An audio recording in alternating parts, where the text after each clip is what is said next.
The word derivative, it basically means instantaneous rate of change at any point.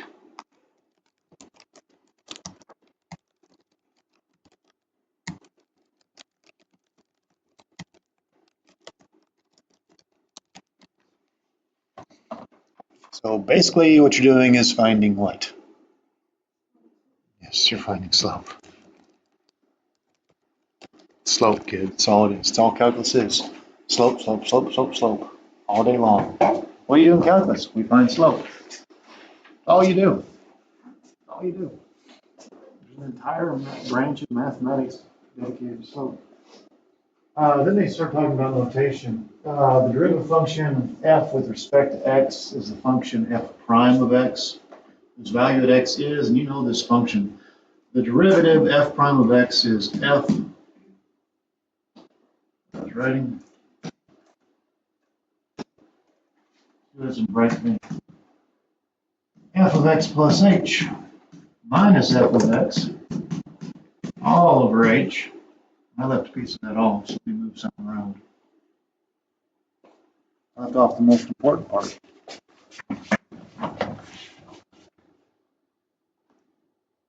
In front of this pink blob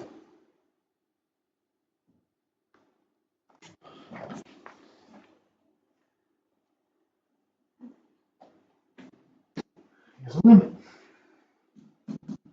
The limit as h approaches 0. Now, does that function look different than all we did in chapter 2? All of chapter 2.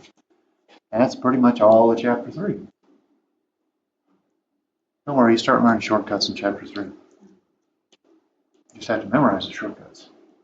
That's the only thing. So that's the goal today. Work the crap out of that thing. And we'll just start you off with something nice and easy. Find the derivative of x to the third power.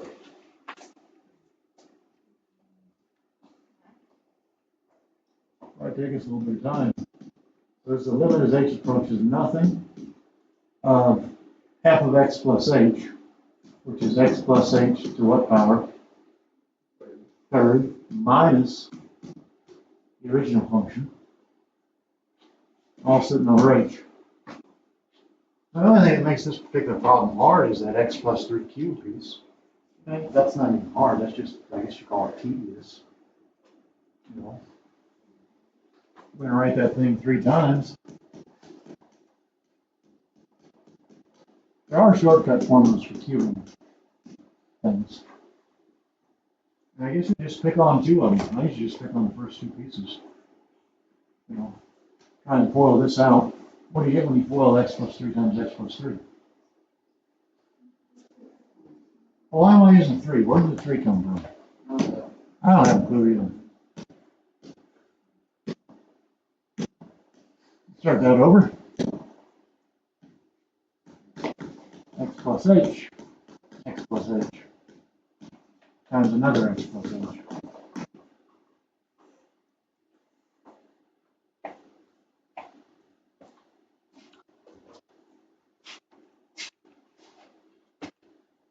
So what's an x plus h times an x plus h?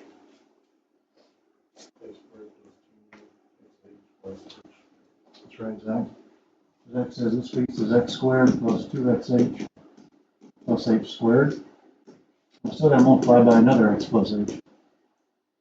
That's called the triple distributive property. We're going to distribute the x squared in. We're going to distribute the 2xh in. We're going to distribute the h squared in. It's just triple distributive property. Nothing hard about it. X squared times x will be an x cubed. X squared times h plus an x squared h. 2xh times x is what?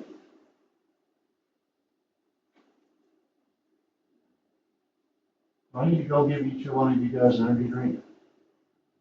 Because I got plenty. I buy like 20 of these a week. What is 2xh times x? I'm showing too fast for you. 2x squared h. Then we got to do the 2xh times h. 2xh squared, and I ran out of room. Last line will be kind of underneath it. H squared times x and h squared times h. Which will be h squared x plus h cubed.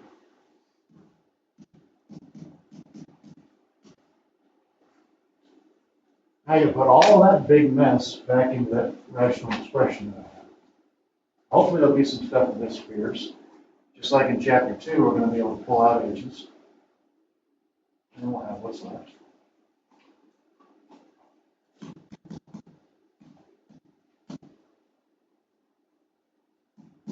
Any likes in that thing, or are they just all different?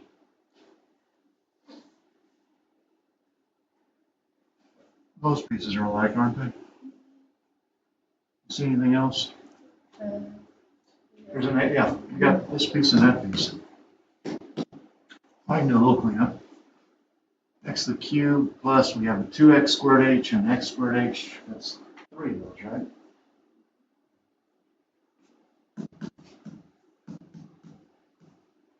Then we have a 2 and a 1, so there's 3 of those.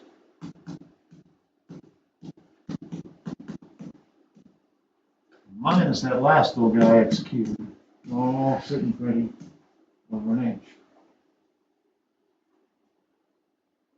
And just like in chapter 2, there's always supposed to be something that cancels itself out. Always. Because you're going to have to be able, everything has to have an h in it so you can pull the h out. And it's the x cubes in this one. We have a leading x cube and a finishing x cube, and they get to cancel each other out.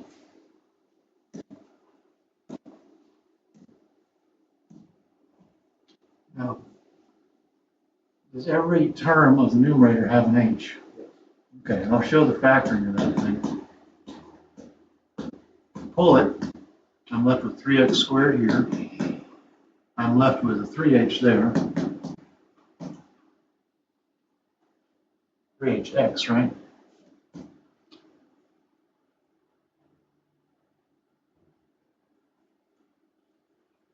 Plus an h squared, all sitting over an h. And nothing difficult about this, it's just tedious, and there's rooms for lots of places in the state. And it's about time y'all figured out how much work you have to do to have a very high rate of success. That's up to the individual. That was kind of my big thing when I was your age. How much work do I actually need to be showing for my own purposes, not the teacher? Now what do we do with that h?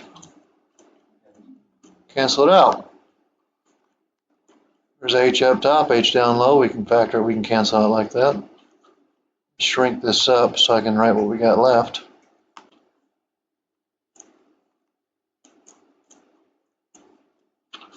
Bet I got a bad angle over here. I got the screen aiming up. I had like a quadruple chin there. I don't have the whole thing.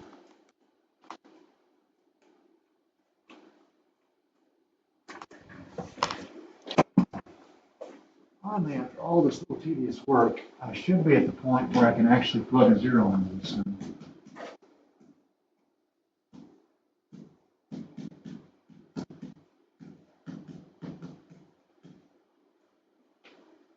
Now I can actually evaluate the limit.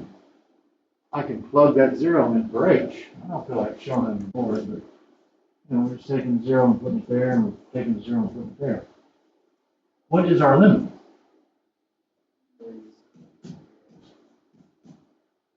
X squared. X squared.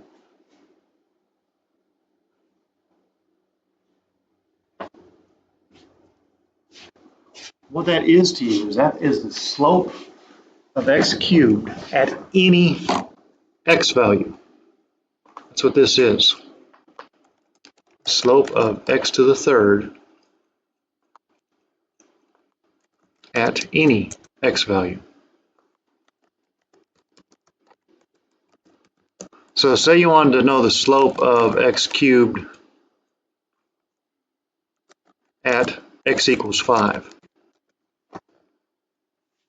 What would you do? Yeah, you find it. Using the notation your book is introducing, what you do is you do y prime of 5 3 times a 5 squared. That'll give you 75. And if you have any idea in your head what the graph of x cubed looks like, does that seem reasonable? You know, it's that snake that likes the y-axis. At x equals 5, that thing is basically shooting straight up. And that's what this says. Up 125, go over 1. Which is a very reasonable thing to think about. So was that hard? Was it tedious?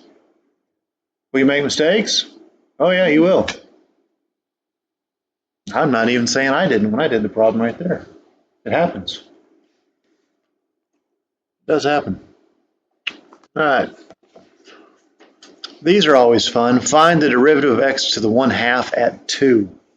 When we did chapter 2, I let you plug a number in. We really need to get away from plugging a number in. We really need to get away from that. By the way, x to the 1/2 is the root of x. What it is. I don't know if you remember stuff like this, but the bottom is the root, and the top is the power. That's how that stuff goes. That's the square root of x is what I was asking about. Generally speaking, it works best when you're dealing with derivatives if you work with exponential form. There are some things I'll show you as you do it, like catch on to this. This is what's happening. But it's not going to be a hard problem to do. The limit as h approaches nothing of x plus h, so the root of x plus h. I'm sorry. I want to leave it like that. Yeah, we do want to leave it like this. Minus the root of x. Also over h. I think I always get shortcuts for the exponent. If you're doing it by hand the long way, you write backwards. That was a problem I threw at you on the last test with one like this. How do you fix that thing so you can plug in 0 for h? Conjugate. Multiply the top and bottom by a conjugate. It doesn't make sense to talk about a conjugate of h. That's fine. The problem is the numerator. We're going to multiply the conjugate by the conjugate. What is the conjugate of a root of x plus h minus root of x? There we go. Root of x plus h plus a root of x. Ooh, hold on a second. No, I got something. I thought I left something off. Root of x plus h plus root of x. Double wrap at the top. These really are not that bad. If you take a root of x plus h and multiply it by another root of x plus h, what do you have? It's x plus h.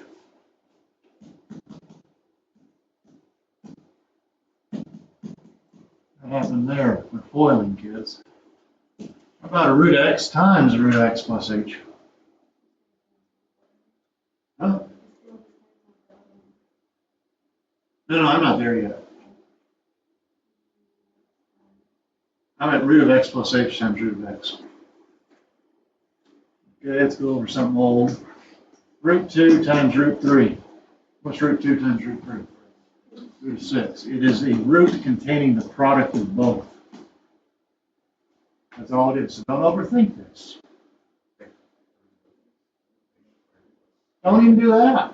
Root of x parentheses x plus h. Don't overwork it. Don't overdo it. If you need to figure out what the product is inside, then do it when you need to get there. In the meantime, don't overwork it. When you guys start putting things together, you're not thinking a couple of steps ahead. Usually a lot of times things will factor themselves out. When you start putting things together, you have to reapply the factor. So just leave it for the time being.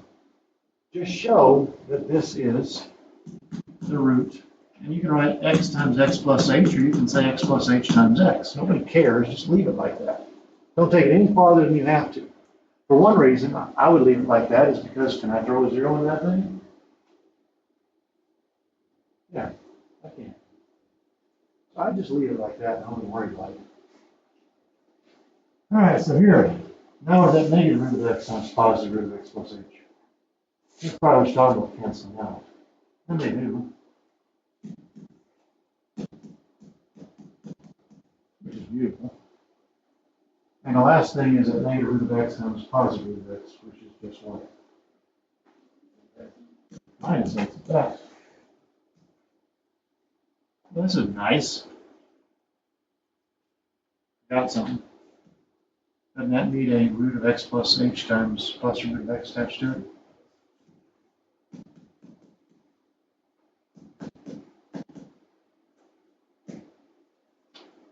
Now we can throw away a whole bunch of stuff. What is left in the numerator? Just an h, right? Gone, gone, gone, gone. Because h approaches nothing. An h sitting over an h times the root of x plus h plus root x.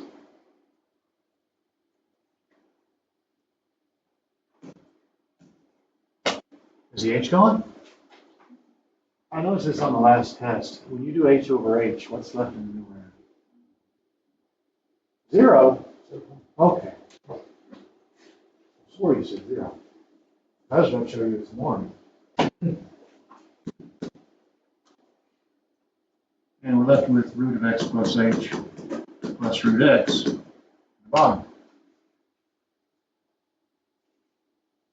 Any issues with plugging a 0 into that thing? No. It's kind of worth showing what happens when you do that. Take that 0 and put it there. We have 1 over root x plus root x. How many roots x are going to know? So 1 over 2 roots x. If this was algebra 2, we would say clean it up. Non-calculus. Leave it like that. Just leave it like that and be done with it.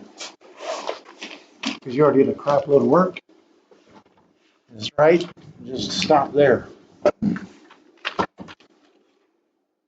Any issues, questions?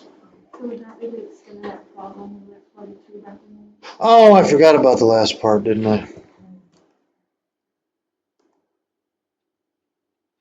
Yes, Julie, you are 100% correct. We need to find f prime of 2, or y prime of 2, whatever you want to say.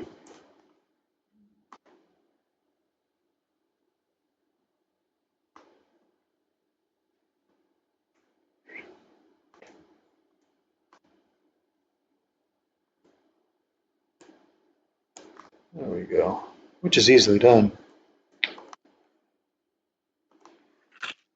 Y prime of a 2, or f prime of a 2, probably a better notation. This thing wasn't actually named. Is 1 divided by 2 times the square root of 2, which is exactly what it looks like. It's 1 over 2 roots 2, isn't it? Yeah. No need to approximate the decimal. If you were doing something like writing an equation on a line, you might clean it up. That's 1 over 2 root 2. If you want to clean it up, you got root 2 over 4. That seems right. All right, so are we good now?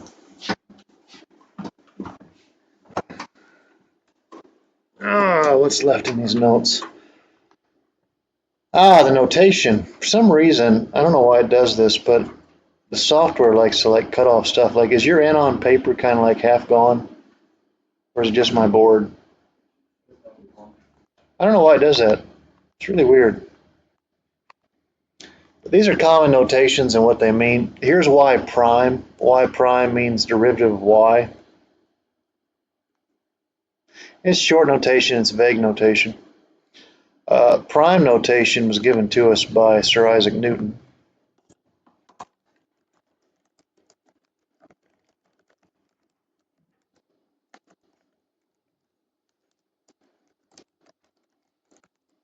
Among many other things, but it's his big thing.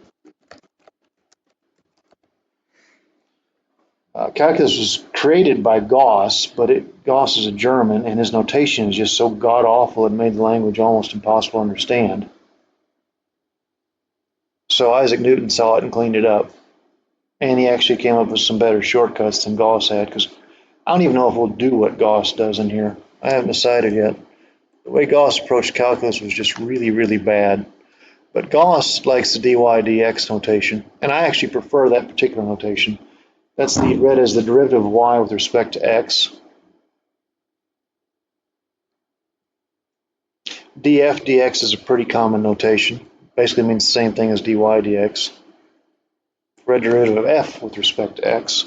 And sometimes you'll see your teachers or your book or whatever throw the d dx out front. This is read as a derivative of f at x. Big thing here though is when you see d, what's it mean? Derivative, okay? You don't have to know exactly how it's read. If you see a d, it's saying you need to be taking a derivative. That's what it's saying.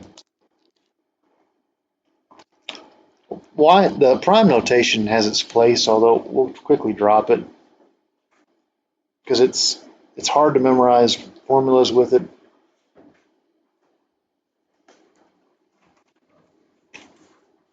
That's just notation. Nothing hard about that.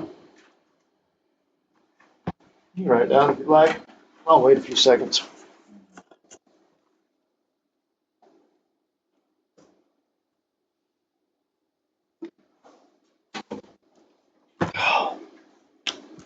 Years ago, when energy drinks were new, students always used to say, "Mr. Milbrath, aren't those bad for your heart?" What heart?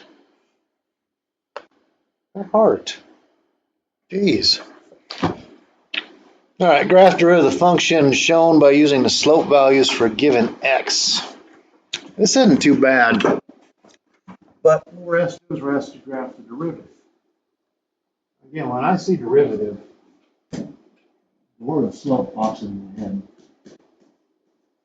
We got a nice little axis here. This is still your x-axis, but we're graphing the derivative. So we don't talk about the y-axis y, we talk about it as y prime. The y-axis is a y prime axis here. Because what we're going to do is we're going to think about the slope at an x value, and the derivative returns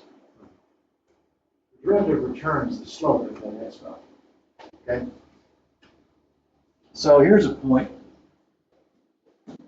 When x equals 0, they kind of gave us to this one. They're saying the slope is 4. Y prime is 4.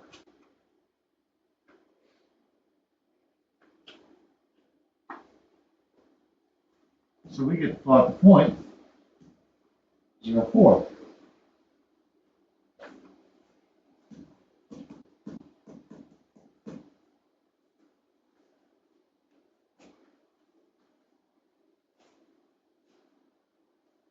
Seems off about this grid.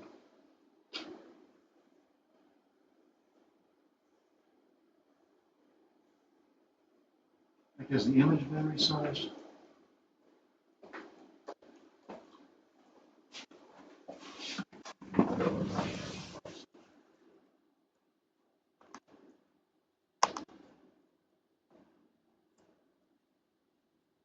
No, hasn't. This is a horrible, horrible example. I guess we're just going to have to assume this b is sitting over the 1, which it's not.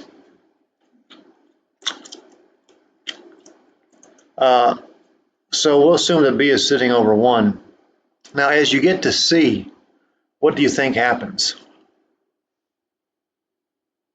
Does it look like maybe it's not perfect, but does it look like maybe you rise 1 or run 1? Let's go with that, okay? So when x is 1, what's y prime?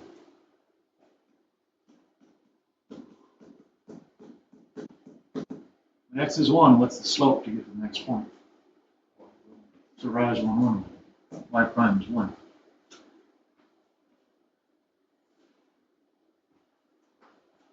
All right, looks to me like point C is happening around 2. When x is 2, what's the slope? 0.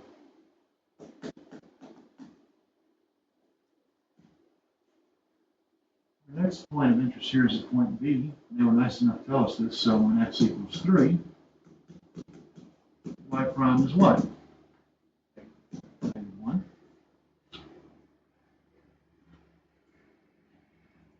We've got an x value around 5 given to us.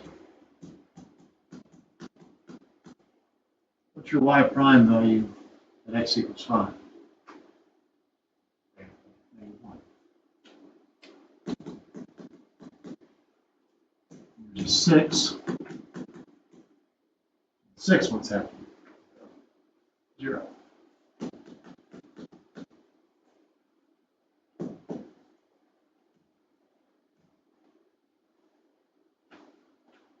All you gotta do is connect the dots.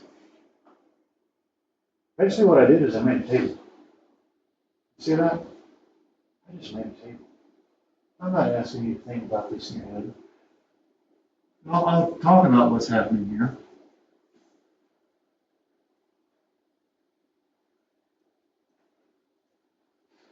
Probably should have flatlined the bottom of that.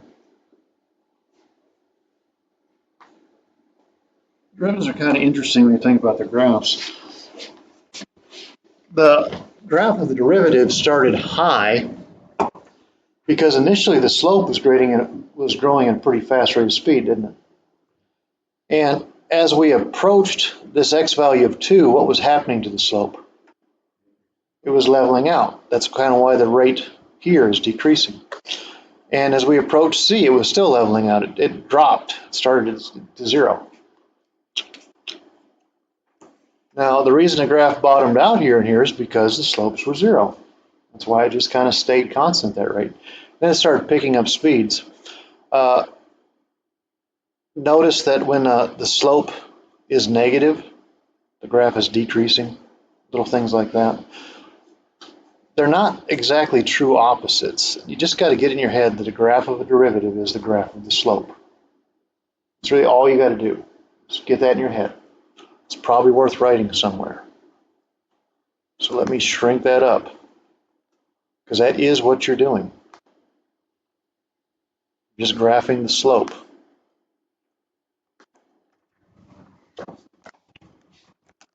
So the graph of a derivative is nothing more than a graph of the slope. That's all it is. That's all we did. And that's graphing derivatives 101. Any fundamental issues other than the fact that you have to remember this? That's the hard part, isn't it? Always the hard part. If you're anything like me at your age in math class, you just want to take a long, long nap. Because, man, I had the best naps ever in math class. They were great. Your eyes get heavy, and it's just can't even. It's like a boring sermon at church. You ever lived through one of those? My dad used to smack me in the back of the head so bad. We had kind of a boring pastor when I was about 13. He's a good man. He was just boring. I took some good naps in there. Shouldn't have. I took some good naps in church. Only thing I've ever found in life that rivals a good nap from a math class or a boring sermon is when a tiny little baby just curls up next to you and they just suck all your energy and it just, you're out. You'll understand that one day. All right, graph x squared and its derivative in the same viewing window. So I guess what we need to do is we need to find its derivative. That's step one. Figure out the derivative of x squared. That's how we'll start. Start by finding f prime.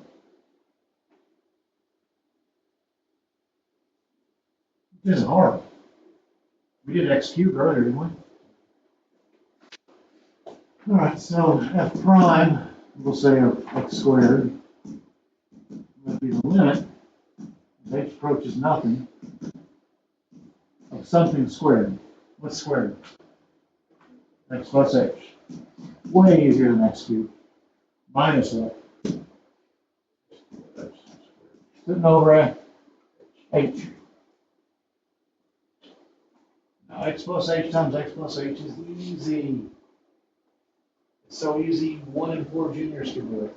What's x plus h times x plus, oh, they're retarded. I've never seen anything like it. Never seen anything like it. What's x plus h times x plus h? I complain every year, and I always do that, but you know, x squared plus 2xh plus h squared. Just keeps getting worse and worse and worse. I hear the sophomores are pretty great. I don't know about the incoming freshman. Your brother a freshman? What's that class on?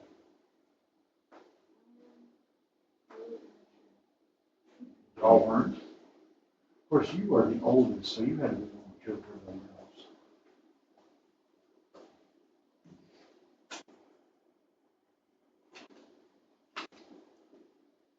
They just throw away stuff you don't need. X squareds are gone. There's no need to show all the steps here, hopefully. And each of these 3 pieces have an H. What are you doing? Take the H out. I wish it was an F so we could be like, just get the F out. So we'd have 2x plus an H, right? Which is just 2x. I guess we could say get the H out. What do you think about it? What pops in your head when somebody says that? HE double hockey sticks? Should. All right, so we are supposed to graph these in the same viewing window, which means they want us to use what your book passionately refers to as a grapher.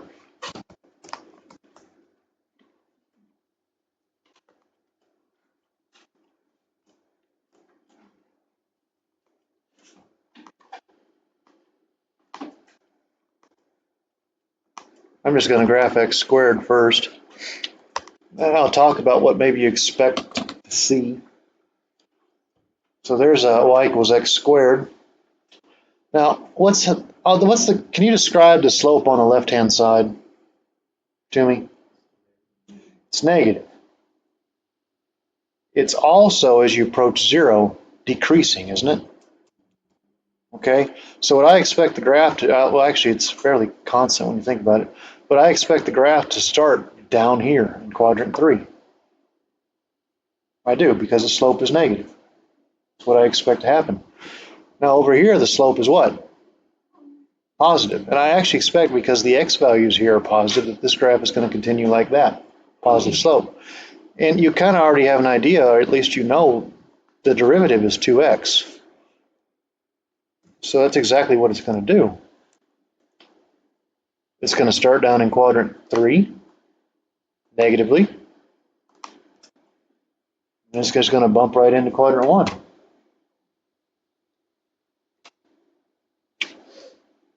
Now, even though the slope was negative, that doesn't mean that its derivative shows that. Derivative shows positive slope.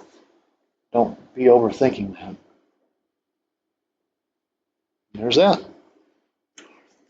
And we got 2 slides left. Are there any like word problems in here? Construct a graph given its derivative and one-side derivatives. So no word problems. All right. Construct a graph given its derivative. So this is like the other way around. We did graph a derivative from the functions. This is the other way around. And I've kind of got, how you're supposed to do this here. When x is 1, this is the derivative, by the way. It'd be nice if they were labeled, but surely you figured that out. This is the derivative.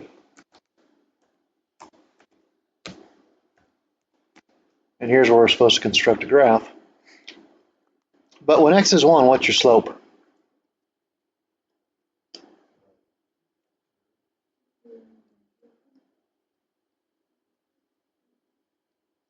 Which one is it? Is it negative 2 or is it positive 2? Just leave that as Which one is it? Can you tell me? No? Undefined would be the right word. Because it can't be either one of those, can it? No, it can't be. You can't pick. There's nothing there. When x is 0, what's your slope? So here's where x is 0. What's your slope? -1. How about when x is -1? -1. How about when x is a +2? It's 2. How about when x is 3? And it's going to continue that way forever, right? All right. So let's just take that information and see what we can do with it. On our graph, if we go to where x is 0, we can actually put a point here. The slope is -1, isn't it?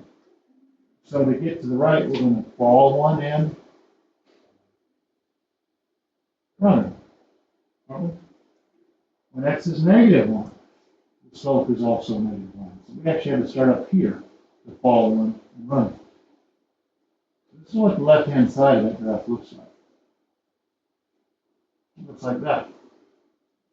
Any issues with how that was explained? I probably should have started where x is -1. I probably should have started with that one. Sorry about that. That's what the left-hand side of the graph looks like. Isn't there a so how is one? Yeah. So how's x negative? Yeah.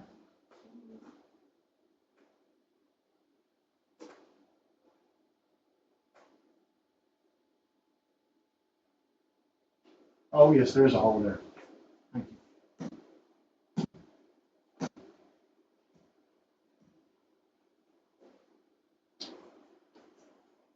Now, when x is 2, the slope is 2. The real question is, where does it start? Well, we're going to start at the hole. We're going to rise 2, run 1 from the hole. Something happened in there. And when x is 3, the slope is 2. That's what she looks like. Can that hole be filled? Yes, it can be. The hole can be filled.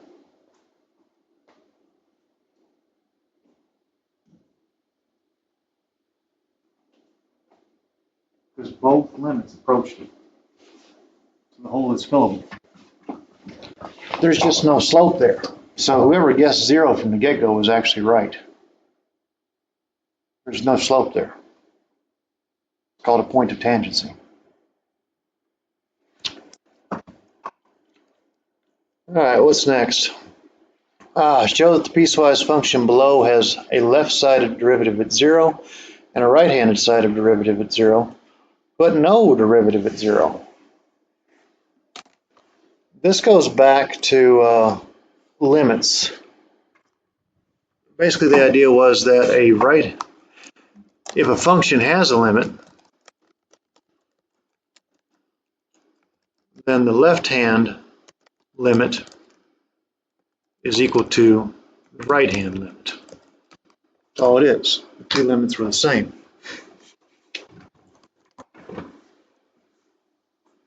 Now, earlier on in your notes, you already did this piece. The limit as h approaches 0 of x plus h all squared minus x squared over h. We did that. What do we get? Equals 2x. So it does have a derivative there. The derivative exists because can we plug a 0 into that? Yeah. So f prime of 0 is twice a 0, which is 0. That's its left-hand derivative.